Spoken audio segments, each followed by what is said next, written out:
제41장.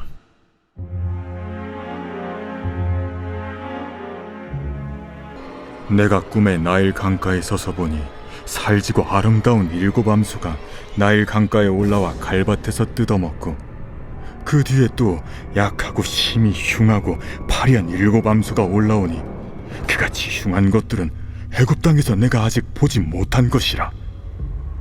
그 파리하고 흉한 소가 처음에 7 살진 소를 먹었으나 먹은 듯하지 아니하고 여전히 흉하더라. 내가 곧 깨었다가 다시 꿈에 보니 한 줄기에 무성하고 충실한 7 이삭이 나오고, 그 후에 또 가늘고 통풍에 마른 7 이삭이 나더니 그 가는 이삭이 좋은 7 이삭을 삼키더라. 내가 그 꿈을 점술가에게 말하였으나 그것을 내게 풀이해주는 자가 없느니라. 요셉이 바로에게 아뢰되, 바로의 꿈은 하나라. 하나님이 그가 하실 일을 바로에게 보이심이니이다. 7 좋은 암소는 7회요 7 좋은 이삭도 7회니 그 꿈은 하나라. 그 후에 올라온 파리하고 흉한 7 소는 7년이요 동풍에 말라 속이 빈 7 이삭도 7회 흉년이니, 내가 바로에게 이르기를 하나님이 그가 하실 일을 바로에게 보이신다함이 이것이라. 온 애굽 땅에 7회 큰 풍년이 있겠고, 후에 7회 흉년이 들므로 애굽 땅에 있던 풍년을 다 잊어버리게 되고 이 땅이 그 기근으로 망하리니, 후에 든 그 흉년이 너무 심함으로 이전 풍년을 이 땅에서 기억하지 못하게 되리이다. 바로께서 꿈을 2번 겹쳐 꾸신 것은 하나님이 이 일을 정하셨음이라. 하나님이 속히 행하시리니 이제 바로께서는 명철하고 지혜 있는 사람을 택하여 애굽 땅을 다스리게 하시고, 바로께서는 또 이같이 행하사 나라 안에 감독관들을 두어 그 7회 풍년에 애굽 땅의 5분의 1을 거두되 그들로 장차 올 풍년의 모든 곡물을 거두고 그 곡물을 바로의 손에 돌려 양식을 위하여 각 성읍에 쌓아두게 하소서. 이와 같이 그 곡물을 이 땅에 저장하여 애굽 땅에 임할 7회 흉년에 대비하시면 땅이 이 흉년으로 말미암아 망하지 아니하리이다. 할렐루야. 오늘도 이 하루를 허락하시고 또 생명을 주신 주님께 감사와 영광을 올려드립니다. 오늘 창세기 41장 17절에서 36절 말씀을 통해 함께 은혜를 나누고자 합니다.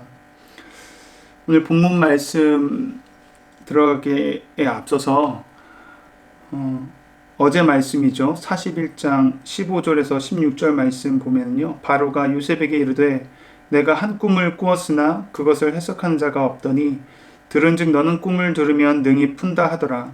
요셉이 바로에게 대답하여 이르되 내가 아니라 하나님께서 바로에게 편안한 대답을 하시리이다.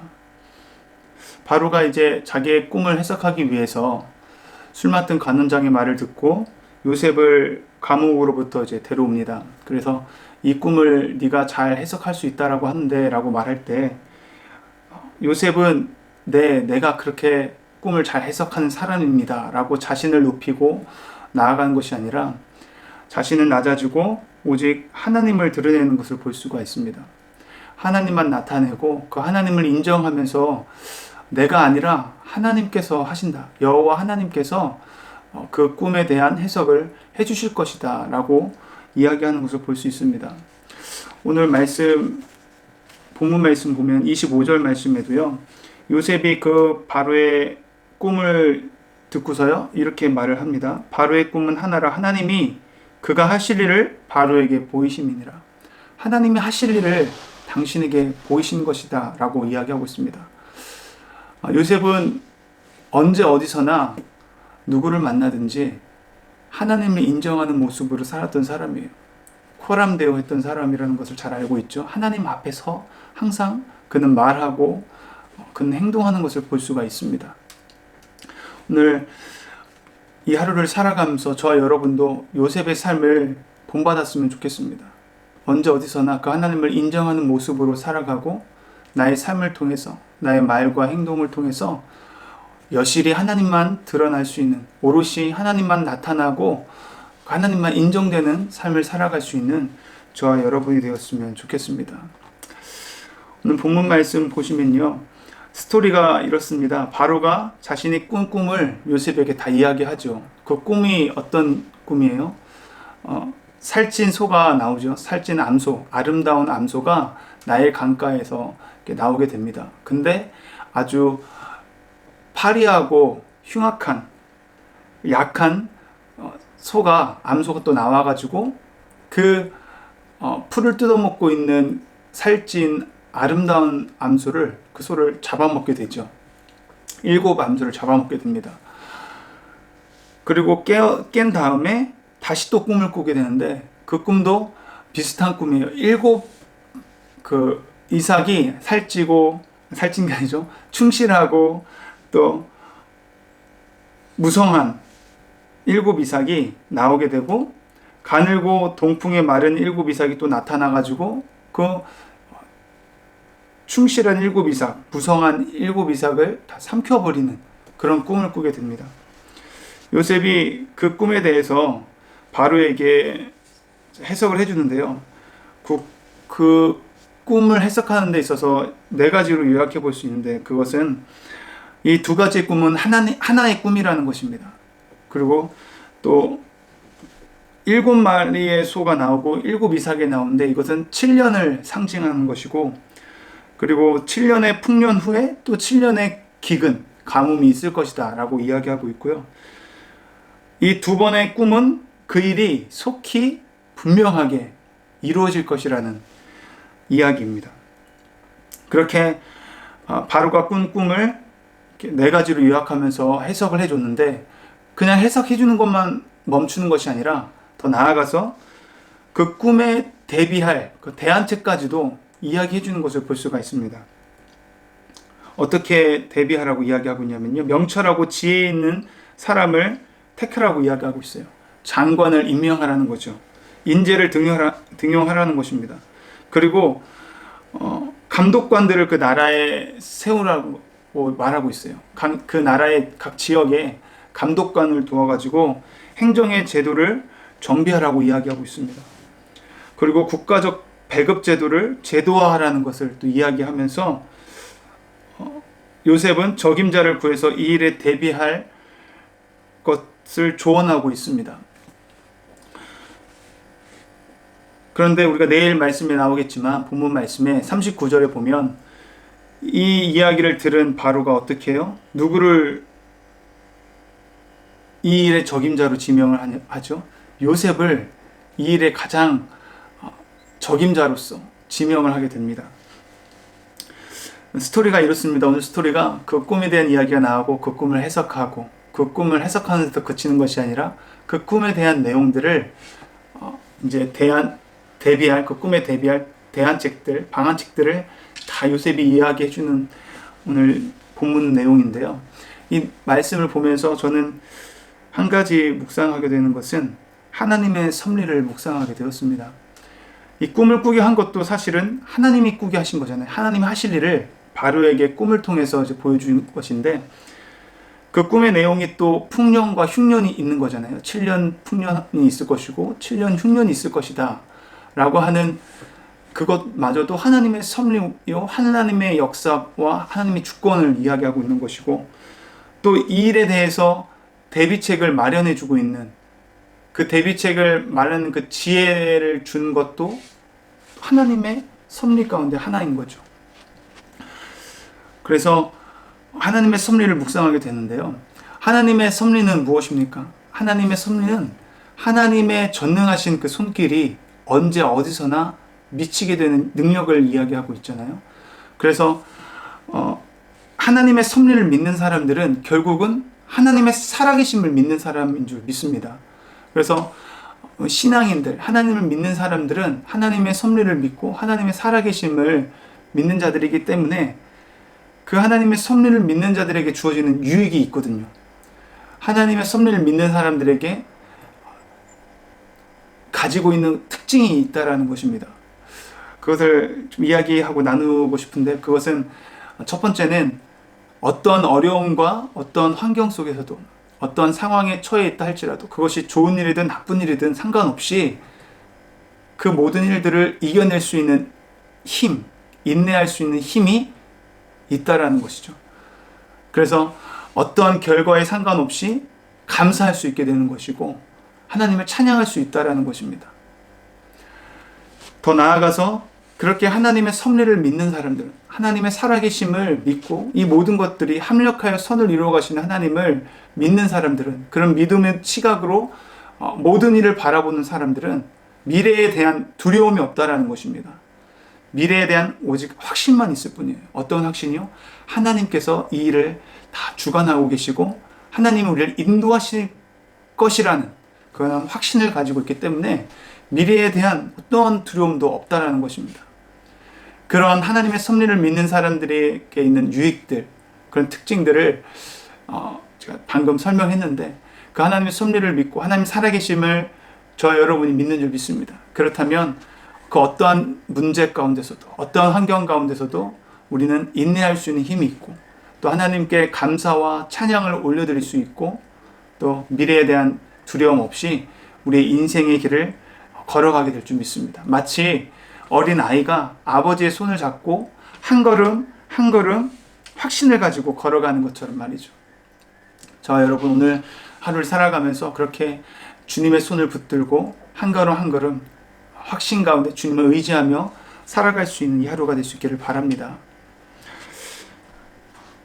마지막으로 요셉은 꿈을 해석할 뿐만 아니라 오늘 그 미래에 대한 그 대안책들도 바로에게 이야기해 주는 것을 볼 수 있잖아요. 근데 이러한 대비책을 이야기해 줄 때에 이 모든 지혜가 어디서 나왔는가? 하나님이 주시는 지혜입니다. 맞습니다. 근데 또 다르게 한번 생각해 보면 요셉이 살아왔던 인생들을 보면요, 그 인생의 여정이 다 훈련이었고 연단이었다라고 생각을 한다면 어찌 보면 그 모든 지혜는 그 연단과 훈련 가운데서 이미 그가 가지고 있었지 않았는가라고 생각을 해보게 됩니다. 왜냐하면 요셉은 형들에게 의해서 팔려서 다른 이방 사람들에게 팔려가지고 누구의 집에 오게 되나요? 친위 대장 보디발의 집에 오게 되죠. 그래서 그 집안의 모든 일을 다 도맡아서 하게 됩니다. 모든 소유를 위탁하게 되고 보디발이 위탁해줬고, 그래서 가정 총무를 지내게 되죠. 그리고 또 왕실의 감옥에 가게 되어서 그 왕실의 감옥에서도 그 모든 재반 관리를 다 요셉이 하게 되는 것을 볼 수 있습니다. 그리고 그 왕실의 감옥이었기 때문에 왕의 신하들을 만나게 되고 그 신하들과 또 많은 이야기를 하는 그 신하들과의 조우가 있었기 때문에 그 나라에 돌아가는 모든 사정이라든지 그 나라의 모든 일들, 재정적인, 행정적인 그 모든 일들 다 듣고 알았을 것입니다. 그런 모든 지혜와 지식이 그 안에서 쌓였기 때문에 그의 삶 가운데서 훈련되어지고 연단되어졌던 그 하나하나가 결국은 정말 위기 가운데, 정말 중요한 순간에 그 모든 지혜가 발휘될 수 있었던 것이죠. 저와 여러분이 이 말씀을 통해서 붙들었으면 좋겠다는 생각이, 바로에게 있어서는 문제가 있었죠. 그 꿈을 해석하지 못하는 문제가 있었는데, 저와 여러분이 인생을 살아가면서 성실하게 우리에게 주어진 일들 살아가다 보면 믿음 안에서 순종하면서 그 일들을 살아가게 되면 그 연단과 훈련을 통해서 내가 누군가를 만났을 때 그 문제로 힘들어하는 사람에게 우리가 지혜를 이야기해 줄 수 있는 거죠. 하나님이 내게 행하셨던 일들을 또 간증할 수 있게 되는 거죠. 그로 인해서 그 문제 가운데, 어려움 가운데 있던 사람이 마치 이 바로왕이 꿈으로 인해서 번민하고 마음이 힘들어하는 그 문제를 겪고 있었을 때 요셉이 꿈을 해석해주고 대비책을 이야기해줬던 것처럼, 오늘 이 하루를 살아가면서 또 누군가를 만날 때, 앞으로 누군가를 우리가 살아가면서 만날 때 문제 가운데 있는 사람에게 그 문제에 대한 해결책을 제시해 줄 수 있는 저와 여러분이 되었으면 좋겠습니다. 그래서 그 문제를 해결함으로 인해서 그 사람이 하나님을 알게 되고, 우리가 하나님 그 복음의 축복의 통로가 되어서 그가 그 하나님, 살아계신 하나님을 동일하게 내가 만난 하나님을 만날 수 있도록, 그래서 한 영혼이 구원하는데 쓰임 받을 수 있는 그 사명을 감당할 수 있는 저와 여러분 되기를 축복합니다. 기도하시겠습니다. 하나님 아버지, 감사합니다. 오늘 이 하루를 허락하여 주시고 하루의 시작 첫날 주의 말씀을 볼 수 있게 하심을 감사합니다. 하나님, 오늘 말씀을 통해서 요셉의 삶을 다시 한번 볼 수 있게 하심을 감사합니다. 요셉이 그의 삶 가운데 언제나 하나님만 나타내고 드러내고 하나님과 동행함으로 하나님을 인정하는 삶을 살았듯이 오늘 하루도 그렇게 하나님을 인정하는 삶을 살아갈 수 있게 도와주시고, 내가 가는 어느 곳에 하나님의 영광을 드러내고 또 하나님이 행하신 일들을 또 간증하며 복음의 통로로서 사명 감당하는 삶을 살아갈 수 있게 도와주시옵소서. 하나님의 주권과 하나님의 섭리를 우리가 인정하며 그렇게 살아계신 하나님을 오늘도 찬양하며 어떤 환경 속에서도 어떠한 결과 속에서도 하나님을 높여드릴 수 있는 시간 될 수 있게 도와주시옵소서. 미래에 대해서 두려워하고 두려워하는 것이 아니라 언제나 하나님의 바라보며 그 말씀 가운데서 확신 가운데 미래에 주님이 우리를 붙들어 주실 것이라는, 하나님께서 가장 선한 길로 인도하실 것이라는 그 확신을 가지고 오늘 하루도 살아갑니다. 우리가 주님 만나는 그날까지 그렇게 성령 충만함으로 우리에게 주어진 모든 인생을 성실하게 살아낼 수 있는 하루하루를 살아갈 수 있도록 주여 역사하여 주시옵소서. 이 모든 말씀 우리 주 예수 그리스도 이름으로 감사드리며 기도드렸습니다. 아멘.